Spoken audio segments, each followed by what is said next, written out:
भानगढ़ एक ऐसा किला जिसको उजड़े हुए सैकड़ों साल हो गए हैं। कई सौ सालों से ये किला वीरान पड़ा हुआ है, लेकिन इस किले के बारे में काफी रहस्यमयी और भूतिया मान्यताएं हैं। ये किला दुनिया की सबसे भूतिया और मिस्टीरियस जगहों में से एक है। ये किला राजस्थान के अलवर जिले में मौजूद है। कहा जाता है कि आज भी इस किले में भूतों का निवास रहता है। वहाँ के स्थानीय लोगों का मानना है कि रात में इस किले से सैकड़ों लोगों की आवाजें सुनाई देती हैं और तलवारों की खनखनाहट और लोगों की चीखने की आवाजें सुनाई देती हैं। और लोगों का यह भी कहना है कि इस किले के राजा आज भी फैसले सुनाते हैं। इस किले के बारे में एक प्रसिद्ध मान्यता और है कि जो भी इस किले में रात में गया है वो जिंदा वापस लौटकर नहीं आया है। इसीलिए वहाँ के गवर्नमेंट ने भी रात में इस किले के अंदर जाने पर बैन लगा रखा है। इन रहस्यों के पीछे दो किस्से बहुत प्रसिद्ध हैं। इस वीडियो में हम आपको एक एक करके दोनों किस्सों के बारे में पूरे विस्तार से बताएंगे। वीडियो बहुत शानदार होने वाला है, इसलिए वीडियो को पूरा अंत तक जरूर देखना। पहले किस्से के अनुसार, जहां आज भानगढ़ किला उपस्थित है उसके कुछ दूरी पर एक ऋषि मुनि का कुटिया हुआ करता था, जिसमें ऋषि बालूनाथ रहते थे। ये बात उस समय की है जब किले को शुरुआती दिनों में बनाया जा रहा था। उस किले का निर्माण राजा भगवंत दास करवा रहे थे।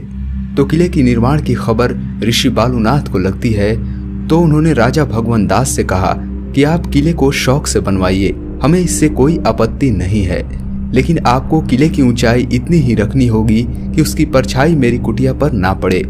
लेकिन भगवंत दास ने ऋषि के बातों पर कोई खास ध्यान नहीं दिया और किले को अपनी मर्जी से काफी ऊंचा बनवा दिया। और ऋषि बालूनाथ जो नहीं चाहते थे बिल्कुल वही हुआ। किले की ऊंचाई अधिक होने के कारण किले की परछाई कुटिया पर पड़ने लगी। किले की परछाई जब कुटिया पर पड़ने लगी तो ऋषि बालूनाथ को बहुत गुस्सा आया और गुस्से में उन्होंने भानगढ़ को श्राप दे दिया कि आने वाले दिनों में यह किला पूरी तरह से बर्बाद हो जाएगा और इस किले में दोबारा कोई राजा राज नहीं करेगा। शायद इसी वजह से ये किला वीरान पड़ा हुआ है। लेकिन कई थ्योरीज के अनुसार इस किले में राजा भगवंत दास के बाद कई पीढ़ियों ने राज किया, जैसे कि भगवंत दास, माधो सिंह, छत्र सिंह, अजब सिंह, हरि सिंह, जय सवाई सिंह और अन्य कई राजाओं ने राज किया। तो सचमुच में ऋषि ने अगर श्राप दिया होता तो इतने राजाओं ने राज कैसे किया?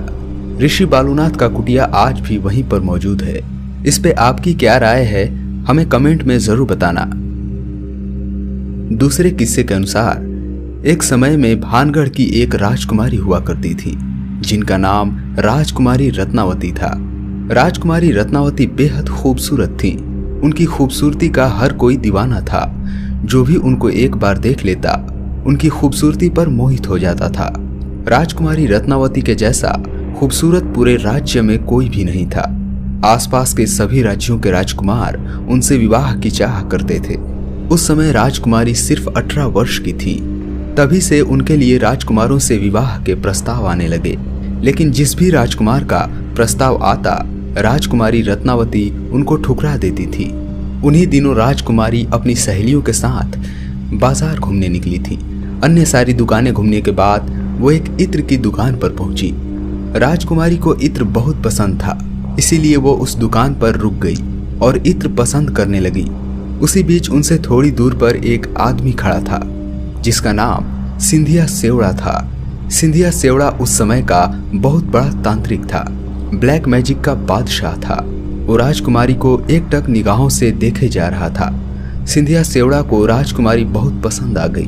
वो उनसे शादी करने के बारे में सोचने लगा, लेकिन राजकुमारी ने सिंधिया के ऊपर एक बार भी नहीं देखा और एक इत्र को पसंद करके उसको महल में भिजवाने को कहकर वहां से चली गई। राजकुमारी के चले जाने के बाद सिंधिया ने उस इत्र पर वशीकरण का काला जादू कर दिया, जिससे जो भी उस इत्र को लगाता वो सिंधिया के प्यार में पागल हो जाता और दौड़ा दौड़ा सिंधिया के पास चला जाता। जब वो इत्र की शीशी राजकुमारी के पास पहुंचाया गया तो उनके गुप्तचरों के जरिए पता चला कि इस इत्र की शीशी पर एक तांत्रिक ने काला जादू कर दिया है। इस इत्र पर वशीकरण का काला जादू किया गया है। इस इत्र को लगाते ही राजकुमारी उस तांत्रिक के प्यार में पागल हो जाएंगी। जब राजकुमारी रत्नावती ने इस बात को सुना तो उन्होंने गुस्से में उस इत्र की शीशी को एक चट्टान पर पटक दिया और वो शीशी टूट गई और सारा इत्र चट्टान पर बह गया। इत्र पर काला जादू होने के कारण वो चट्टान लुढ़कता हुआ सिंधिया के ऊपर जा गिरा। चट्टान से दबने के कारण सिंधिया की मौत हो गई, लेकिन मरने से पहले सिंधिया ने भानगढ़ को श्राप दे दिया कि ये किला कुछ ही दिनों में बर्बाद हो जाएगा। यहाँ के सारे लोग मारे जाएंगे और वो दोबारा कभी जन्म नहीं लेंगे। उनकी आत्मा हमेशा इसी किले में भटकती रहेगी। सिंधिया के मरने के कुछ ही महीनों बाद किसी दूसरे राजा ने भानगढ़ के ऊपर अटैक कर दिया। बहुत भीषण युद्ध हुआ। उस युद्ध में भानगढ़ के सारे लोग मारे गए। राजकुमारी रत्नावती भी मारी गई। तब से लेकर आज तक इस किले में आत्माओं का निवास रहता है। भानगढ़ में करीब 10,000 लोग रहते थे। जो इन बातों पर विश्वास करते हैं वो लोग बताते हैं कि इस किले में उन्हीं लोगों की आत्माएं भटकती हैं जो भानगढ़ में रहते थे और युद्ध में मारे गए। कई लोगों ने दावा किया है कि एक खूबसूरत लड़की एक शीशी को लेकर इस किले में घूमती रहती है और अचानक गायब हो जाती है। फिर अचानक एक गजब किस्म की इत्र की स्मेल आने लगती है। वहां के आसपास के रहने वाले लोग बताते हैं कि रात में इस किले से अजीब सी चीखें सुनाई देती हैं। तलवारों की टकराने की आवाजें सुनाई देती हैं। नर्तकियों की घुंघरू की आवाजें सुनाई देती हैं। यही सब दावे इस किले को भूतिया किला बताते हैं। दुनिया के सबसे भूतिया जगहों के लिस्ट में अलवर जिले का भानगढ़ किला आता है। दिन में तो कई सारे पर्यटक इस किले में घूमने आते हैं, लेकिन सूर्यास्त के बाद कोई भी इस किले में नहीं रुकता। इस किले के ऊपर कई शोज भी बन चुके हैं। खैर, इन दोनों किस्सों में से आपको कौन सा सही लगा हमें कमेंट में जरूर बताएं। और वीडियो अगर पसंद आई हो तो वीडियो को लाइक करना। और मैं हमेशा ऐसे ही वीडियोस लाता रहूंगा, इसलिए चैनल को सब्सक्राइब जरूर कर लेना।